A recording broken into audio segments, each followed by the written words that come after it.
Okay. Now these Simonim are extremely gay, and we saw last week, and we see often, and I recently had someone, I think I mentioned the shal over here once, where a guy said to someone that I'm going to be able to change take the information from his phone and put it on a different phone. You know, I think he had one type of a phone and transfer it. And instead of transferring, he deleted all his information.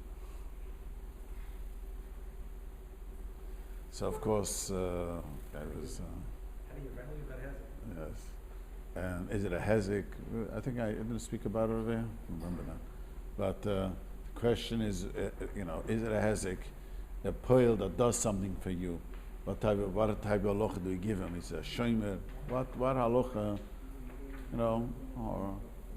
Or sometimes someone comes to fix the computer and he ruins it for you. Anything, could be software, could be hardware, could be a plumber, could be a cleaners. So the mechaber. Kol imnem. It's a gemara. It's not a mechaber. It's really a braisa and mesechtes b'letzia. Kol imnen, all professional shomer sucham hem. They're shomer sucha. Now, shomer sucha is chayev, begneva, v'aveda. If it's stolen, it's lost, it's chayev. He's only potter from an oinus. I mean, something really, really something oinus. Lightning strikes it, armed robbery is potter. But the fact that somehow got lost and, some is chayiv unless it's a real oinus. Real oinus gomer as we do. So kala imnen shomisocharem the killer. Now in the Beir Hativ and the Pischus Tshuva bring a huge machlokes. Is this we're talking about a woman? Are we talking about someone who's it's called a kablan? You know what the kablan is? The kablan is I take your work and I work on it. You give me your computer, you tell me to fix it. I'm going to charge you so much and so much. Even though I could prorate it on the hour, I could say, but it's a job being done. I could tell you the job could be for $60, and I could say, well, I'm going to charge you how many hours of work on it. But you took the object into your hand and you're fixing the object.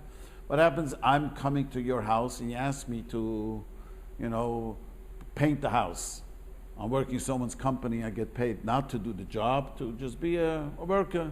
Could be I'm doing software, it doesn't make a difference, but I'm just being a worker. Hourly work. That's a huge machlokes if it's called a shomer sucha or not. Like someone based on the whole, it's very complicated. I don't think much. Because they hold that a shomer sucha is only if I have the object in my hand. I was given over the object to work with the object. Here I'm not working with the object, I'm working for you. I'm just a worker for you, getting paid by the hour. And it's your possession, usually, a shomer. That's also big machlokes out to learn.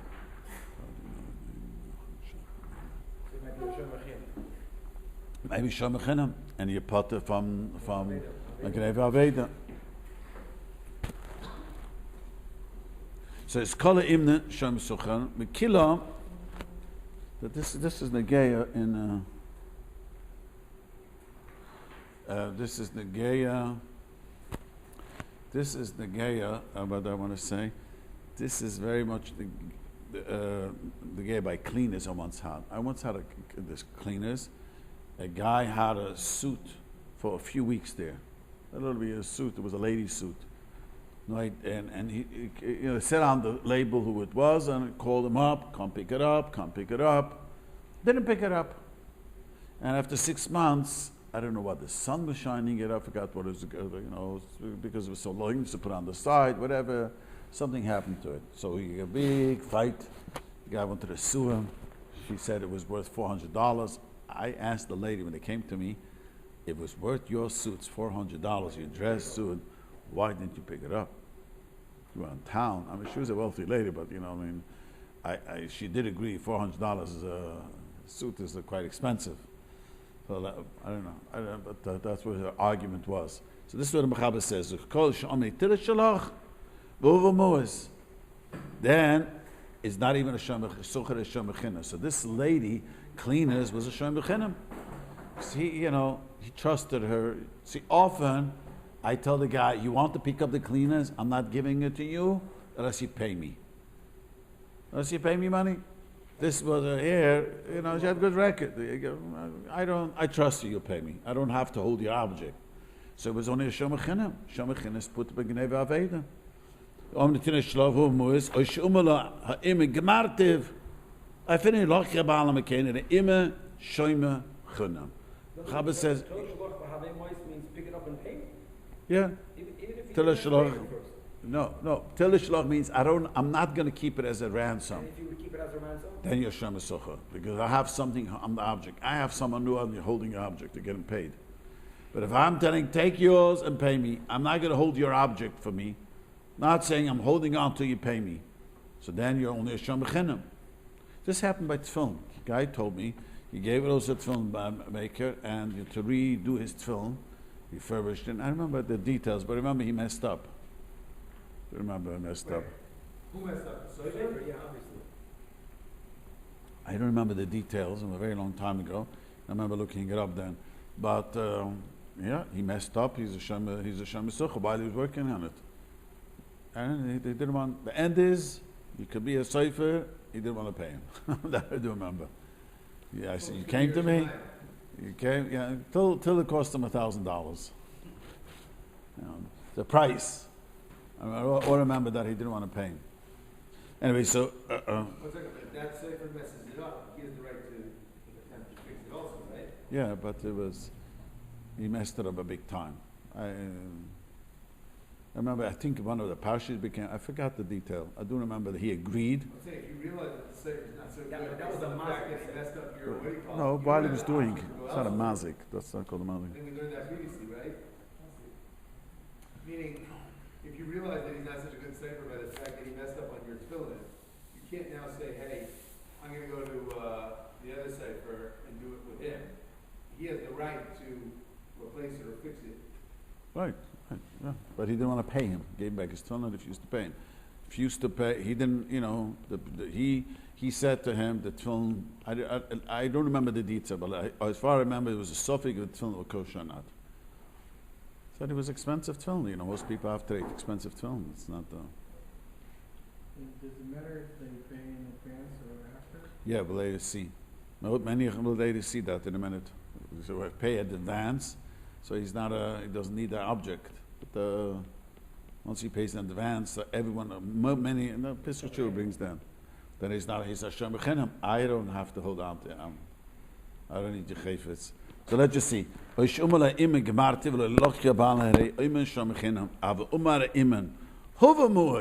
bring me the money. And then take what you do. It's called Choshen Mishpat. Is also putter. I'm not your shomer. Question: what did we add? Yeah, just told I'm not your shomer anymore. Anyway, so the kids are someone who works on an object is a shomer sucher. That's what made his chai b'gneva aveda. So if a guy messes up while he's working, you'll see a few cases. The Mechaber says he messes it up. It'll be software, hardware. If you could prove it, the biggest problem is it's a very hard time to prove it. I tell you what I had. The second time this happened just recently. A guy told me, but I think the guy that I had many years ago. A eye doctor tells me that this guy who came to him, I know for a fact that this frum doctor made laser and blinded him in one eye. He came to, so am I obligated to say? He says, if I tell him to this guy, he probably is going to sue him, bomb around, take advantage of the situation. So I said, you have to call up the doctor and tell him, Api Torah, you're obligated to say. See, a person is obligated. You call the other doctor. Tell him, you better settle with him. What do you want me to do? I'm going to tell him the truth. Do you want to make it into a lawsuit, or you want to offer money? Or how can we work this out? I never followed up what he did. I don't know. He called me up and he says, "There's a Yiddish doctor, one from doctor, another from doctor." The fact is that he became blind in one eye. Is he messed up with the laser? He did laser and he messed them up. So I once said this before, that you have an obligation that's called the Shuvas Aveda. I once told you the story that one time a guy who claimed bankrupt 18 years ago, the story goes about 8 years ago, some more there, but when the story was, came to me, asked me a shala. From the shala that he asked me, I realized he's making nice money now. So I had the question, do I mechuyev to go tell his old debtors to go collect money now? You know, so I remember looking in, and I had no way out. I knew I'm going to tell him, this guy is going to hate me. For years, and speak to me today, he speaks to me, Baruch Hashem. So I went to his old debtors, and some sort of rabbi-client privilege, no, nothing. The Torah says, mitzvahs ashuvas aveda, and I went to him, I went to the debtor, and the debtor asked him for money. So it was a double shtus. So he thought he doesn't have to pay him. He came to me. He himself came to me. He says, why do I have to pay him? It's 18 years. He says, there's no statute of limitations. You know, there's such a thing in it. But in Goyish court, someone told me here, a lawyer once said there's 4 years, something like that. Someone told me, if you don't claim a loan, if you don't... Yeah, by them it's 4 years. Mas Schmitter. You know, but he owes the money. And he thought, he went to the Torah, he lost. He lost double because there was a heteriska.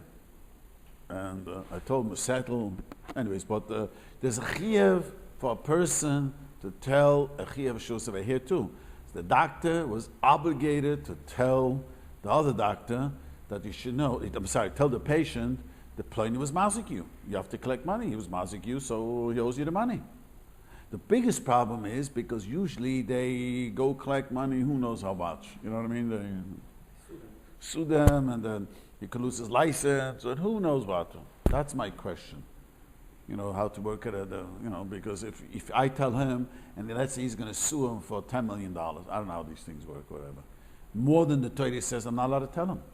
How do you value a today? Yeah, well, that's, he was, depends how old he is and how much, it's very difficult. How much you buy a slave, with an eye, without an eye? See, this is important. How do you value an eye? You can't value an eye. But that's not how the Torah told you to pay a heb mazik. You understand what this great Rabbi is asking? A healthy, normal person would say, give me $100 million, I'm not giving up an eye. Guy says, listen, I need a heart eye transplant for myself. I'm a wealthy guy, I'm willing to give you $10 million. I need 2 eyes, you live with 1 eye. I'm going to give you. A normal person would say, well, the $10 million. He doesn't have to pay him $10 million. Because it has to pay him how much and ever, that's what the Gemara says. So that's why the Mishnah says, if a guy asked Mechila, I once had this, someone was mazik someone, and he said, I'm not meichel you till you pay me who knows how much. I told him, you have no right. The Torah Shulchan says how much a mazik has to pay. No one in a normal mind will take such a hezek. That's a separate issue. He thought he has a right to ask, I'm not going to be meichel you till you pay me $10 million. I was not much, whatever. You hurt me, I'll take advantage. You want my mechila? Pay me. That's no such thing. The Torah says how much an eye is worth, how much a leg is worth, how much a hand is worth, how much a punch is worth. Remember we spoke about it over here? Give a guy a punch, could cost $15,000, but whatever the sheet is, once the sheet is said, you can't say, well, if you want my mechila, then honestly ask your mechila to be meichel. Anyway, so a guy who makes a guy blind is called Choshen Mishpat. We later learned this, the doctor. So Mameli has to pay him. You don't say that, The Maisa, how do they value this today for a living? I'm sure you haven't been told about this. I'm saying, go find a slave market in Africa. The courts have a system that how much a person is worth, an average person, how long they're going to live, and they have how much they work it this way, how much the court system goes. They have a system this way. You forgot like the earning the earning potential. He knows the worth at how old he is and how much more earning potential he would make. Let's say he was a CEO of a company who was making $10 million a year, then you pay more. But if he was a schlepper, as we say in Yiddish, they have such a thing, how much probably he'll be working, how much you make it, how much you make him pay. But that's, maybe up to Torah it's less than that. Torah doesn't say it. The Torah doesn't say a CEO, he gets $10 million, and doesn't. Yeah. You go to a film doctor, he messes up. You go to a? Someone goes to a film doctor messes up. You sue, go through the court system, With insurance, even his insurance rates are going to go up. Yeah, so let him pay you without but let him pay you without pursuing him. Go to the Torah. I had once a doctor refused to go to the Torah. So I said, you don't want to go to the Torah, so the guy has to sue you. Like you said, then he has to give him back the money? Yeah, but no, not only if he doesn't want to come to the Torah. He didn't want to come to the Torah. And he'll win, and he'll win $10 million. Does he have, And the Torah, you mean? No, by the guy. Yeah, then he has to pay him, but the shunz goes up. Even not suing, you just put a claim to the insurance, his rates are going to go up. A doctor, as soon as you put a claim, he's in trouble. Are you allowed to do it? Put a claim that's... Yeah, well, he has to go to the Torah. Car accident, the same halacha. Same halacha. He has to pay how much the damage is. I just had two from people asked me the same question. He was 100% at fault. He made a quick turn, and the guy hit him, even though his car was knocked over. Just imagine, in Baruch Hashem, nothing happened to him. The airbags open, but his van turned over, and he told me, "Clay, I'm at fault. You know, I made a turn, I wasn't paying attention. I came around him, another from prison. So but his whole van is gone. So I said to him, halacha is that you have to pay him whatever the hezek was, but if you want to go to insurance and ask more, you would have to pay him what the insurance went up. He owes you whatever the damage really was. The car was damaged. How much is worth? Not how much to replace the car. How much a 19 whatever car he had. Replacement value. Yeah. Yes. Not the. He thought it would be you. right. But if not, then, if you want more money, that's a big machlokes. I hold you're not allowed to go on insurance. But the many mechanim holds you're allowed to go on insurance, but you have to pay him how much your money went up. We had in the shul, a guy came to the mikveh and went to the showers, and he fell, and he broke his shoulders. And the Rav told him, you're allowed to sue the shul. And the Rav also told him, he has to pay us. The money is going to go. And nechtige tog he paid us. Yeah, he's going to come back. He did sue the shul. Insurance company settled with him. For how many years does he have to pay? I don't know. It goes only for a few years. Depends what the fault is of it. And why you think he paid us? And the Divrei Chaim holds, I could go to the Rav and sue the Rav now, and then Torah, he gave him that advice. Because he should have known that, he knew quite well who you're dealing with. Well, that's why So now, he's angry at me, I don't let him in the mikveh. that's when the shul put a sign on the door that's under your own risk. It doesn't help. Legally, it doesn't help.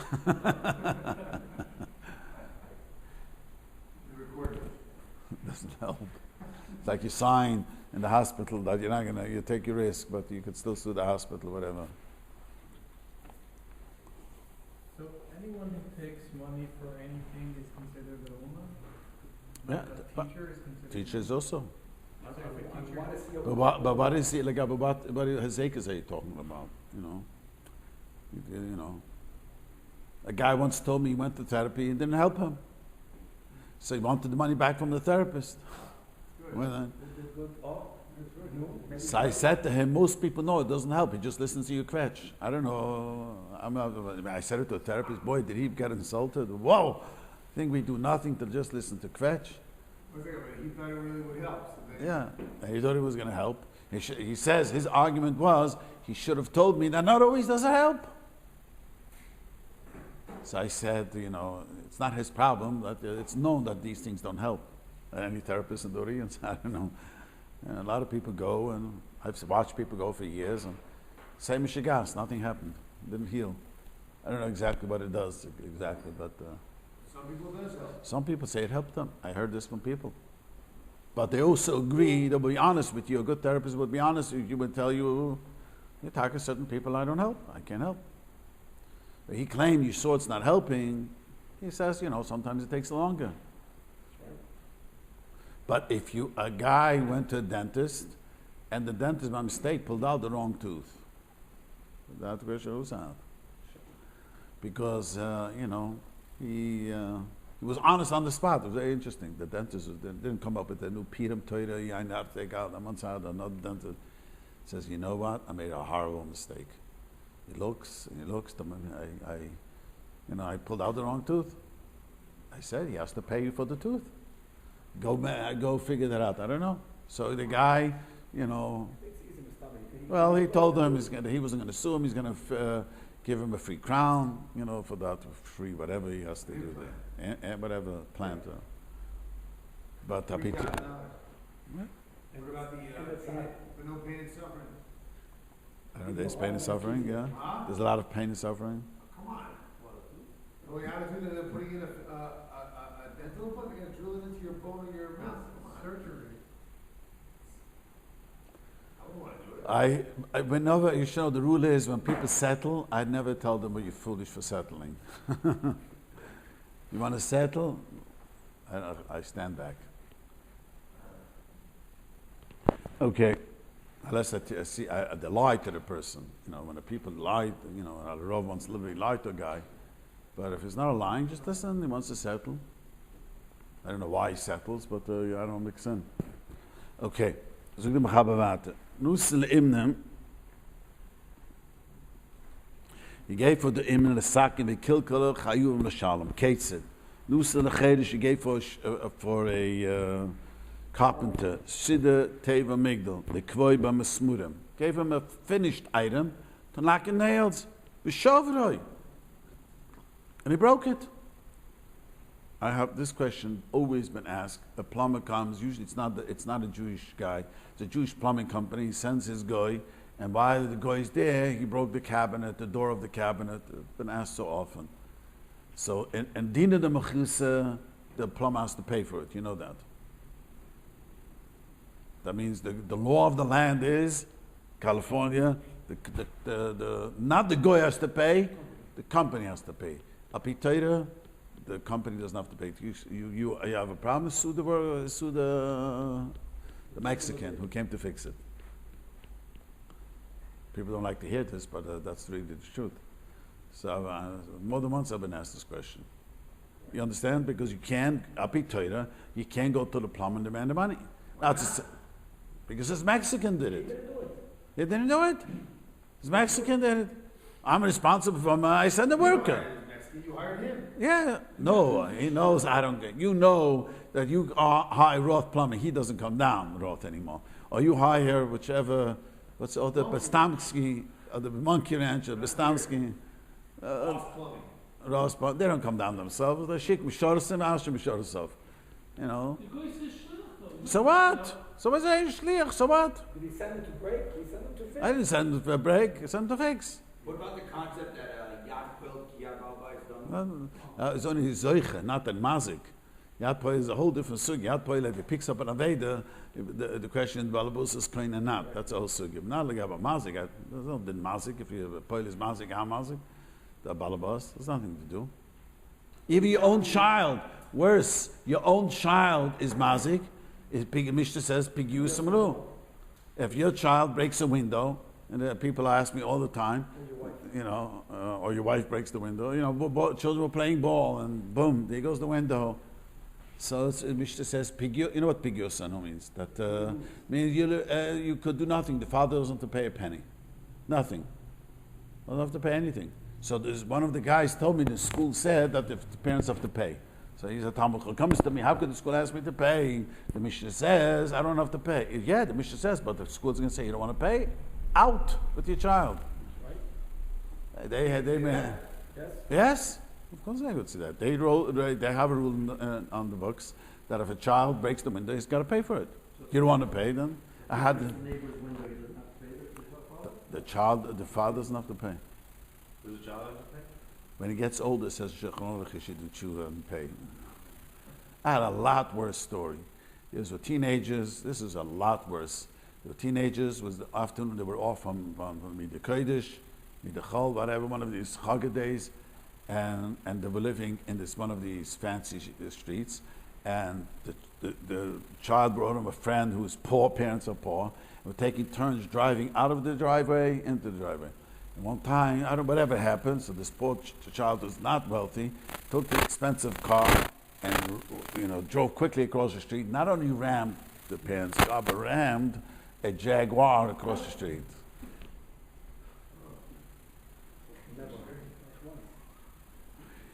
So the guy and his father was a Klei Kodesh. And he wanted to take him to came to the Torah to me. He says, Madach, a child is Pigihu Samru. This is a 14-year-old boy. When he becomes 20, 22 years old, he earns his own money, you collect the money from him. What age? Until he's 40 when he starts making income. Yeah, you can't force a person to go to work. You could you could just Bezdin could. You can take the 14-year-old to Bezdin. Yes. Get a judgment, against him, and right? you owe me And whenever he makes money, he has to give it to you. Fix my car. Yeah. You can't make the kid go to work at 14? No, you can't go anywhere. Can't make anyone to work. The only time you can make a person go to work is mezonis for his wife. That's right. You can't force someone to work. There's one maduma. You can the Bezdin could hit someone to go to work to feed his wife and children. Not even the children, just the wife. So I know this. People hear this about the plumber; they get always shocked, always shocked. Yeah, but that's the halacha. The halacha is that he doesn't have to pay So you take the Mexican to Bezdin? to court. But the problem is, you go to small claims court, They'll tell you to take the balabas. tell the baba, so you can't win. I think it was if I remember, it's Bava Metzia that talks about Yad Poel. But over there, from my memory, if you send your guy Yad Poel to put up a mic on your roof, put up a zizah, I think he's allowed to make a bracha. That's a whole not that's Yad Poel, nothing to do with Yad Poel. The Gemara doesn't talk about a bracha. The Rishonim, the Chreinim compare it. I want to say that it's a Lushar Rambam is difficult. Lushar Rambam, that is Mashra Goy could put up a mic. How do you make a bracha? It's not in the Gemara. It's a difficult Lushar Rambam. The Rambam seems to say a Goy could put up a mic. How do you make a bracha? So to answer the Rambam, they want to say, but the Gemara tells Yad Poel, Yad Kabbalah Ba'is Untung Dabaschi, because we have a klal. If I hire someone to work for me, he only could if he does a good job. He didn't do a good job, it's not. I had the same, someone came to me and he told me that there's just this Pesach. There was an Etzisoliga person, let me get the story. A Bnei Brak person owns a bakery and he came to America for Pesach. He sold his bakery for Rabbi in Etzisol, and he came and he spent time in America.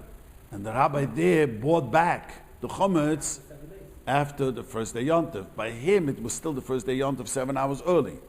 From New York to Etzisol 7 hours early. So even in the first day Pesach, it's the last day, Shisha Pesach, so the rabbi went and bought back the chometz for this guy was still Pesach. So they wanted to say that the whole business is Oster Banua. So a guy told me the story. He says it doesn't make sense because I made you shliach to do me a good job. I didn't ask you to mess me up. If I send you on a mission to sell me chumetz and I'll do something for me and you didn't do the right thing, you're not my shliach. The rabbi knew? You saying the rabbi? No, it was a file. Yeah, the rabbi knew. He told the rabbi, I'm going to New York. You can't be kind of something that you don't want. That's what Rabbi Tauber is saying. That's exactly. No, besides the fact that shliach in the Sakim B'El office. If he would have told him to buy it back, the Rambam says you could buy something that you don't want. The Rambam says you buy chumetz and Pesach, you chayav levar, it becomes yours. That's a difficult Rambam, but that's what it says in the Rambam. But if you would have told him to buy back, yes, buy back for. Told him he's going to New York, didn't say much. You didn't have to tell him do not sell it. Just tell him, by the way, I'm going to New York. That's it. And the Rabbi made a mistake. Well, that's not chal. So we have a klal in Choshen Mishpat. I made you. I make a shliach. I made him for tikkun, not to mess me up. Yes. It's not chal. This kid, this guy with the chair with the kid, he has his own insurance. He Yeah. has his own insurance. He got a chair. But he had to file a police. It wasn't so simple. Well, if he tells an insurance company, my car got hit. The guy that hit me was across the street. Okay, he's not telling his insurance company to go after him. He's not telling the guy to give me his insurance. He's just filing a claim with his insurance company. And the insurance went up unbelievable high. Whose insurance? His own insurance. Yes, because what he had to write he couldn't write that someone else did it because then he has to write a police report. He explained to me, if it would have been the truth, he would have to first file a police report. That's what he explained to me. So he put into the report that one of his family members did it, which was it wasn't. Why not to report someone else? Because if it was someone else, he told me, I don't know the laws, he told me he would have to file a police report that without his permission, because he did not give them permission. Because then the insurance company would not insure it. If you gave your son 14-year-old to drive the car, the insurance would not pay. I'm confused. Yes. If a 14-year-old is driving the car back and forth in the driveway Without across permission. across the street over there, right? And he comes across and hits this car with a Jaguar. Just his, whatever expensive car, Whatever. and the Jaguar both got, It's a Oh, house. A lot of damage. So this guy with the Jaguar, why can't he just report it to his insurance company? Even if he makes a police report. no, Jaguar not. The Jaguar wanted, he should pay. Why should he He's did? saying, why can't the Jaguar say, hey, report it to his own insurance company? I don't remember the details, but I do know that it wasn't so much, the guy wanted his car also to be fixed. He says, to have my car fixed, I have to lie. No, why? My car was hit. He doesn't have to lie. That's a lie. He has to say that it was an adult who drove it in the family, not his 14-year-old friend. If he tells the insurance company that's what happened, they will not pay it. He told me. That if Negligence, you mean? Oh, you're saying. What? Like negligence? it's a negligence. That's what he told me. I don't know the halacha. I mean, that was many years ago, about 10 years ago. Says that insurance explained to him, if I would go to an insurance company and say a 14-year-old boy, my friend, my son, or let my 14-year-old, the insurance will not pay for it. 1 second, so he was able to tell the insurance that there was I don't know what happened. That's what he wanted the money from him. What he did lemaisa, I didn't follow up. That's the main reason why he wanted he should pay, because he didn't want to lie. Didn't want to make the whole thing. He asked, The 14-year-old should pay. 12-year-old should pay. He thought the parents should pay. He came and paid whatever it cost, because if he would go to insurance, the only way to do it, the insurance company told him, you have to file a police report that this 14-year-old drove your car without your permission. Wouldn't there be some sort of concept of needing the machusa here, where like, meaning, I know the principles that we've learned many times about it, but generally, let's say, if I have an insurance company, and my employee messes up, let's say not with a Jew, the non-Jew, that person is not gonna sue my employee, they're gonna sue me, Right. right? Because they're, That's a good. and similarly with a plumber that has a plumbing company, Gostomsky or Raw, they know that when their guy goes out and does a job, if the guy messes up, it's coming back to them, and that's why they have insurance right. and all that. Yeah. So, that, they know that going in, that's the playing field. Yeah, but So you say that when it's a Jew that it happens with, then it's yes, bad. because Dina Torah overrides Dina Machusa all the time. So if you know. Otherwise, says the Shach, we could close the Choshen Mishpat. The Torah says you're mazik, the person is mazik has to pay. So if you know that it's going to end up in regular court, then you're not allowed to go after it? So go, you could, it's not gonna help. A goy. You could. You can go to you can sue the Mexican. It's not gonna help. I can help you. What's that? It's going to go to the owner. That's a problem. That's the problem. The owner's not. Therefore, if you know it's going to happen, you're You not cannot allowed. do I'll take it. a step further. If I'm a Jew, I would never hire a Jewish plumber based on this principle. I'll always hire a non-Jewish plumber, because that way, if the guy messes up, I could go after him. I don't have to be restricted by these Okay, rules. but sometimes And it's stuff good. going after Sometimes this. it's good that people don't. Not the whole community comes to listen to this halacha. I'm saying this is a terrible halacha for. No, it's not. I'm saying the fallout from this would be that. Doesn't. people How would- often did a plumber break it already? Huh? And the point is that if you ask that plumber, this is what the point that I'm getting at. If you asked him to begin with, hey, Zalman, if you want my business, I want to make sure that you are masking, Then that here your you guy go. screws up, that you'll be responsible. A good plumber would do it, but this was a sichser. The plumber refused to pay. This was a true story. That's what I know. And the guy, But in general, if up front, most plumbers, when I asked Zalman this story, he said, "Of course I'll pay. I need the customer." But this guy was in auction and he refused to pay. okay, fine, but just to understand, that fine, I understand what the halacha is based on Choshen Mishpat, but if there's an understanding and agreement Beforehand, clear. that me as the owner, even though Al Pitoira, my Mexican is responsible, But here I'm saying that I will be responsible, right? Pashto, yeah, well, that's not, there's a whole sug, you have to look it up again. There's a din, there's no kinyan over here, but there is such a halacha. There is such a tanai that the high and nuah that I'm giving the work for you, I could be mshabat and afshay. The only question is there was no kinyan over here. Mshabat me, but the Gemara says, so I have to look it up. There is such a concept because the nuah that I'll be doing business with you, and how you're going to hire me, I am mshabat myself that if that's going to happen. There's such a concept. Like an olive, what? It's like an olive. It's like an olive. Like he's an olive. He guarantors. If anything happens, like you guarantee the guy doesn't pay, I guarantor. A guy takes a loan, and I could be a guarantor. The guy takes a loan from him, I could guarantor. But you don't need a kinyan for that. The loan itself is the kinyan. The work itself is the kinyan itself. Okay. So again, Nusan shiddet mishavro. Nusan eitzim lasted ben shiddet megdim nishbere. It broke. Acha shenasi. Now, what happens? I gave you raw wood, and you made it into a box. How much do I pay you when you broke it? You made it into a nice, beautiful wagon, and then after it's all done, something messed up, and the whole thing blew up. Do I pay you for a finished item, or just pay you for the raw material that you gave me? So that's a famous sugya in Masechtas B'Metzia, Masechtas Kedushin, Imen koili shvach keli. You heard that expression? If a uman is koine, the machlokes. So the Mechava Paskins, ein uman koine shvach keli. So this shida teva migdal, they became to the owner who gave me the thing, and so now at the end, something I did and destroyed it, I have to pay him a full shida teva migdal. I don't pay him for the raw wood. He gave me raw material to work with. Understand? You could say, he gave me, listen, you gave me raw material, I blew it, I'll pay you the raw material.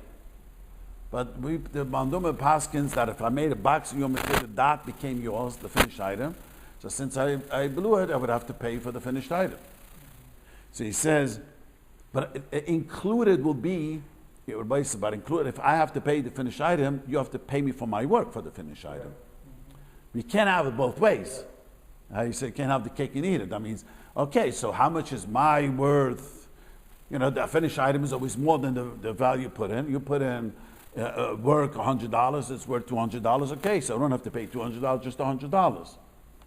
He says, She'ein he'imen koine shvach keli. He says, see, there's a long shach. You know, I don't know if you know in Choshen Mishpat, the shach is mamish. You know, unbelievable. And he says it's a mechugis Rishonim. It's not so poshut. If we paskin imen koile shvach keli, it's not so simple. He says. A builder was hired to destroy a wall. He was supposed to not break the stones. I remember as a child. We don't see this anymore. I remember as a child when they took apart buildings, used to take it apart brick by brick. And years later, it became the whole thing they blow up because people used to save the bricks. And Uman, I watched where the Mamish see this, that we took apart a building, they took apart, the people came, the whole city came ransacked, took brick by brick. You know, Baruch Hashem, you don't know that over here. Today, when they tear down a house, you hire one of these demo companies, they take all the wood, they take all the plumbing, they salvage it. But I could, but not the bricks. The whole thing comes down, but not anymore. The bricks too. Could be, yeah. Okay, so he says, "O shekibel and shuvreim o hizik chayv l'shalom." He's chayv to pay. You're mazik. He says, "O yisoyse mitzazeh v'nu mitzadecha puter." You told me to be soyse. You told me to be. You know that's going to happen. He says, "V'mach misamaka." It's not because of that. It's because you didn't knock it well. Then it's chayv. You know, obvious. This is a very obvious removal. So this is very important. I don't have a practical mashal, but this teaches us this is a whole Mishnah and a Sugya B'Metzia. See, nowadays, most of the question is software and hardware. I don't know if I ever told you. Guy told me he worked on someone's software. He owed him $30,000. He wasn't paying him. So, and he says, I could make his whole crash, and then he's going to beg me to pay. First he gets, what does he do? He gets always these, And these young people think they know what they're doing, and they'll waste the whole day, and then finally he's going to beg me, and that's exactly what happened. I told him, I asked you how to do it. I said, you know how to do it. So what had happened? He asked him what happened then. He did it. So for the first few hours, he got a geek to try to fix the computer. There was 120 people working there. Couldn't work. And then finally, he called me up, panic. I said, you didn't pay me the last $30,000. I'll pay you. No. You bring me a cashish check. I'm coming to fix it. So I told him that he cannot take money for fixing it now. Understand? He can only take the money that he owes him. He can't take money. So he said, I don't know what. He asked me, so what I'm going to do? I'm not going to tell him. Just tell it. You know what? Just on the house, tell him. That's okay. He doesn't pay. He's not paying me. I'm allowed to steal what I could steal. The only way to get my money is to do this. He's not paying me. He's a ganav.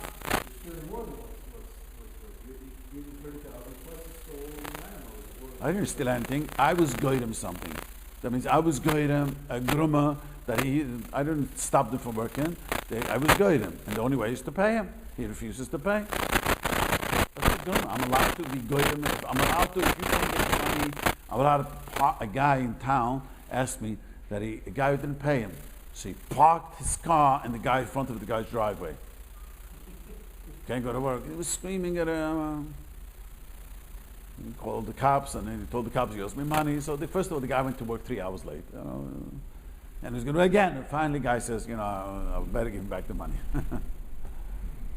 A guy asked me, a guy owed him $250,000. He says that, it could be on tape. So he says, but there's an Israeli mafia who will make sure you get paid. You pay him, I think you have to pay them a third or a quarter. And what do? They just frighten the kishkas out of you. They follow his wife, they follow the children to school, and they dress with they come with all those, the tattoos, and they walk by you. Yeah, this is the guy who owes the money. They really harass you. You're allowed to do it. He says, yes. And you should know he got the money back. He got $250,000 back. Because the guy, this was, as we say, miziman. Miziman, we couldn't report it. This was builders, not from this community. A builder, and he gave him a lot of cash, and the guy all of a sudden says, I don't owe you the money. But if a guy doesn't want to pay, that's the only way to get out the money. You get the money. But you have to be honest with yourself.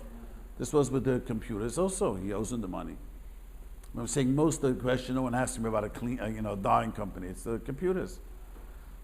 Or someone told me that the software that was made by one Yid has a lot of bugs, and the guy's not honest with him. Just has to tell him the truth. Who writes computers software over here? You're a software engineer? So you guys know, right, if the original thing is not good. It's not the way the guy claims. Yeah, you have a good assessment about that? Right? Just what a guy told me. I was called to him to do, and really, the guy didn't do a good job. The reason it crashes because, if a guy knows, if that's the truth, you have to tell him. You know what amazes me? In Choshen Mishpat, when the right thing has to be done, people don't want to. It's always the victim who's afraid. When I tell a guy that you're allowed to, when I told the guy that you're allowed to, take a strammel. Huh? Take the strammel? I asked him recently, still didn't pay him. Just as it goes 6 or 7 years. I told him, take the guy's stram. I can't do such a thing. I take the stram. But he could owe you $6,000 and not pay you, but you can take a stram. Or this guy also, I told him the guy owed him the money. I told him, I have a simple answer for you. Freeze his computers. It took him weeks to accept what I said. It's I don't know what it is. It's always the victim is the one who feels I can't do it. That's why they're victimized. They don't know how to stand up for themselves, I imagine. Well, also there's a component of it that action, while okay according to Choshen Mishpat, might not be so okay according to he told me the U.S. legal. But he told me there's no way he'll ever know what happened. Right? Right? If he does it do it from outside, I don't know how these things are done. So he told me there's no way he's going to know who did it to him. There's no way. That he was this kid, but he was just afraid to do it. Not afraid. He felt it's not moral. Yeah, but the guy doesn't pay him $35,000. Shame on him. Yeah. Okay. So the Mechaber, the Chusay got burned. The Chusay doesn't mean burn. The Chusay means overdone. He gave a semer to die, and they didn't get a job. It's too dark. Noisen the mate simroi. No, the Chusay means Taka burned. I'm sorry. The Chusay means Taka burned over here. Noisen the mate simroi. He only has to pay him the value of the wool. He says, Tzove kuah, not such a good color. I nasal it tzove udam, tzove shochar. Shochar v'tzove udam. So what do you guys say? I asked the guy to dye it one color and made a different color. You would say to me, keep it. The Mechaber, Nuisen loy, Nuisen eitz and lachur, asked him, kisa nu, wuse kisara, made a bed chair. Or sapsel, he didn't make a chair, he made a stool. Ima shvach, so he has to keep it. So how do we judge how to pay? Ima shvach is yeser al etzua, then Nuisen balakeli es etzua. Let's say the shvach, I told him, let's take a simple case. Told him to dye this, and he did a terrible dyeing job. The job is not a good job. So then we judge but the value is really, it went up $100, the value. His work was $20. I pay him the $20. I'm going to keep it. Again, I asked him to dye this black. He made a horrible black color. But the value went up. This is not what I wanted, not an average. It's not an average. When I say shochar, this is not the shochar that normally a guy wants. So I only pay him how much the tzuas was for him. How much his expenses. You follow? Since the object is my object, and he did a horrible job, so big machlokes that is showing them, it's a knas or taking chazal, machlokes Rashi and Tosfos and the Chayrim and how the Rambam ran, but that's what the chazal made it tikkun. Go to a dyer, one of these guys that dyes, And he didn't do a good job for you, and he did the wrong color or whatever. right? The wrong color. You both agree it's a wrong color, Okay, but he charges normally whatever it is, $50 for a dye job. right? So you say you don't have to pay him the $50. You only have to pay him how much his etzuas was. Why do you have to pay him if you don't want it? Yeah, that's too. Yeah, it's your object. Doesn't make a difference. You can't use it. Doesn't make a difference. He died. It's your object. So you pay him just how much expensive. It has a value. Just you don't want that. If you ask for red and we make blue, Yeah, it has. The sweater has a value. Can't say it's valueless. you can't sell it. Well, you can't sell it what you want to sell it for. It has a value. If you say it's worthless, then it has no. If you say it's valueless, there's nothing to talk about. It has a value, but you don't interested in dealing with that. It's a headache for you to find someone who wants a blue one. You a lot of customers for black ones. So there are times when people make things for me that I cannot sell. So then it has no value. Right. So Now I'm talking about that. Then it really has no value. Has a value. the value for me it doesn't. Yeah, but is it a value in the market? If you put on eBay, is it a value? No. He says no. In certain cases, no. If it has no value, it has no value. You're right. What can I tell you? But in China, maybe it has a value. I'm not talking about China. We're talking here in America. I'm not mechuyev to run to China. But if you could sell it on eBay, then it has a value. If you can't, you can't. You're right. So who determines the value? Most things have a value. It's very unshriach. This for a person who has no value. So I don't know exactly what you do, but most things, a sweater that I wanted red, and everyone's wearing red today, and the guy dyed it purple, different color, has a value. You could sell it. The in thing now, all the children want red sweaters, and they pay on. Let's say somebody had ordered from you beforehand. So based on that, you order 200 pieces of red. The guy gives you 200 pieces of blue. They're not going to want to get that. So you're going to lose. It has a value. You don't have a customer right now. But you're going to lose. But if you send them the schroeder, it means you don't have right now customer. You didn't lose it. It has a value, be able to sell it one day. You don't have the right to say, no, I don't want this. I didn't order red. I didn't order blue, I ordered red. And All you have to pay him is how much his etzuas was, and you keep it, which is a bit. It's a lot. You want to keep it, and you don't want to pay it. You have to keep it. It's your thing. What happens? I come into your house, and I paint the walls The wrong. main point here is that it was your object to It's begin your with, object. so therefore it remains yours. It remains Which yours. is different than you ordering something that, The guy, all right. If I order something, guy,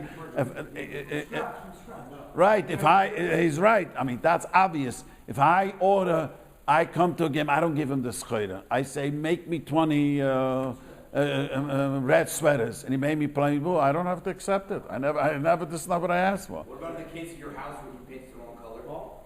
Yeah, but it has, That's your house. yeah, but it was dirty and it needed, if it didn't need a painting, it's on your wife. How this Mishigash wants to decorate the house, then it wasn't decorated. But as it does desperately need a painting. And so it got painted. But it's not the color that you wanted. That depends on the Metzias. I was by someone's house, he started painting the house. I said, what's wrong with this house? My vab, Mishigash now, she has to decorate the house. Yeah, then if it's the wrong color, then it didn't do anything. It was clean. It was really clean. Understand? But if it needs a painting anyways, and you just wanted a different color, it did a job. So you have to pay him not how much you would have. You have to pay him his etzuas. How much paint he used on this house? Even though you're going to benefit more. Right? That's exactly. So Rashi learns what you're asking. This is what bothers. Rashi asks what you just asked. He's getting a benefit. I'm getting a benefit now. Let's say I ordered a red sweater. You made it blue, and I'm only going to pay $20 for your work. But really, this raw sweater went up price $100. So I'm going to make $80. That's a kanas, Rashi learns. Since you are mishana, it's a kanas. That's what Rashi explains it. Tosha learns the other way around. Tosha learns ikara, then he doesn't have to give it back. Clarify again, the amount that you're paying is based on what? How much it costed him, the paint. So Expenses. based on the vendor's cost. Right. That's if the True vendor's cost. cost is less than the. Only if it's less than the value. That means the value went up $100 and his cost is $20. Let's say the value costs $120 and I could only sell it for $100. To clarify, what goes into it? Is it just the cost of his raw, like what about labor? I mean, most of what these guys do is they charge for labor. Well, that's a machlokes. I have to look it up. I was going to look it up before I came here. If I remember it's a machlokes. The Rishonim could be says before in this ma the labor Take a too. car to the body shop, it's not just parts, it's parts and labor. Labor's maybe that's. It's not what it saw, it's labor. Yeah, I think it says the labor too. Workers, that's one thing, but if he's doing the work himself, Even if he has workers, it saws the value. He pays whatever, you're the al-tachtoin, he pays the less. So he saw the value. I'll charge for labor whatever I want, you know what I'm saying? Sure, if my costs are, No, but everyone knows your cost, you understand the cost. Charge $4.50 an hour, that's it, you have a. but if I charge $4.50, that's my fee. Well, our whole point here is that you're not getting your fee. You're getting only your costs and nothing more than that. See what I'm saying? No, you're not paying for it, you're not paying for the. So the Shach says the Shach has arichas gudel. Mamish, this question what you just asked, and if you look in the Shach, end of Sif Kuten, I don't know which page you have. But look in the Shach and end Sif Kuten Daled.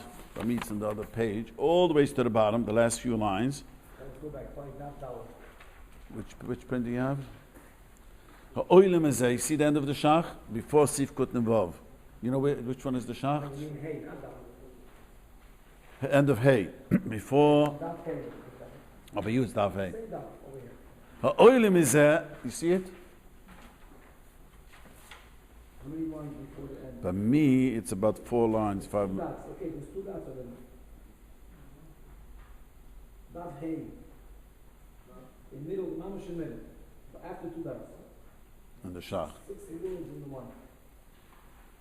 So oilem ezeh, he says, Nusen le'imel tzvei udom b'tzove shucher.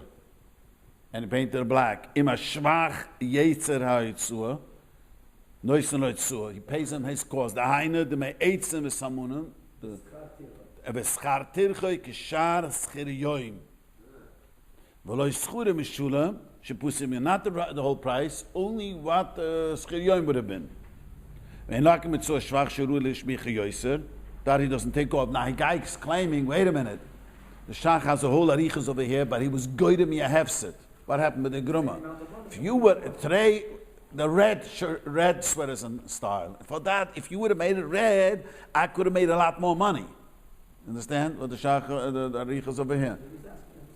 So that, you understand what I'm saying? You painted, I have to pay you your cost.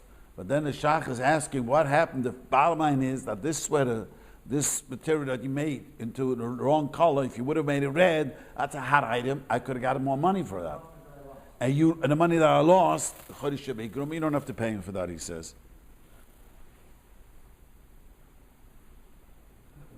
Schura Shibusi Menaklem Loi Schura Mishunim Rein Menaklem Metzu Mishunim. Now im Schwach Achshik Fi Ma Shiurim. I don't go. The rest is a zeitige Sache. Because that's how we pass. The Shach comes out at the end. Is the determining factor the fair market value for the item that's made, or it's a No. It's not the fair market rate. It's only his cost that I pay him. Since he was Mishana, I understand, but we already determined if the guy places an order. No, it's not. He places an order if raw material not. Only if you're changing an item. You're right. That's all I did. If you order an item, I didn't order. That's for sure. That's not what I ordered from you. That's obviously. If I order from you, tuna, and you send me apples, do you have to pay? No. So if I wanted tuna, not salmon. I was not interested in salmon. I was interested in tuna. You're plumbing. If you order from the wholesale something, you send you the wrong thing. You tell them to pick it up. You know what? Not only that, if the guy sends you the wrong item, you tell him it's not my headache. You come and pick it up. It's not my headache. But what happens to your company if they send the wrong item? It's your headache to make sure he gets it back. I know. That's what I was told. Money back until you return it. No, I don't. Not always you could cancel. Not always that way. Depends. But you have a headache legally. You have a headache. If by mistake they send you something, I was told once that you have a headache. Make sure the guy gets it back. I don't know how to make sure. A bunch of things. Halacha, I could tell to the guy, it's in my yard. I'm not going to watch it. It's your headache. Come pick it up. If you didn't pay them yet. You can tell Api Halacha. Just call him up and say to him, it's b'chlal not, you send me the wrong item. It's not what I ordered. Because sometimes a 19-year-old girl, I till today's day, I admire this girl, called me up. She was working for a Jewish company, and how to make money? They send often the wrong items. And if it's a big company, they don't chap always. If they send more is not so terrible because you didn't cheat them. They order 100, so you 110, and you said 100, so I ask, I want 100. Yeah, but it came in a box. Okay, they got the value. I don't steal, and you fool them, but that's not Geneva. It's not really Geneva because the guy. But very often they send the wrong item. The guy has no use of it, but it's such a big company. They don't chap whatever. Then a few weeks later, they realized, did you send us this? I don't know. So I said, he's a Goslin. You have to quit. And that's what I told her. I have no idea what you did. The father tells me Shabbos. My daughter went over to him, gave him back the keys, and he says, my rabbi says you're a Goslin, I'm leaving.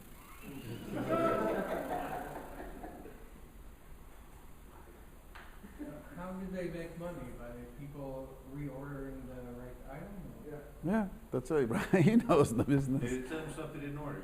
They send things that they didn't order. Sometimes, they don't steal mamash. They think that nothing.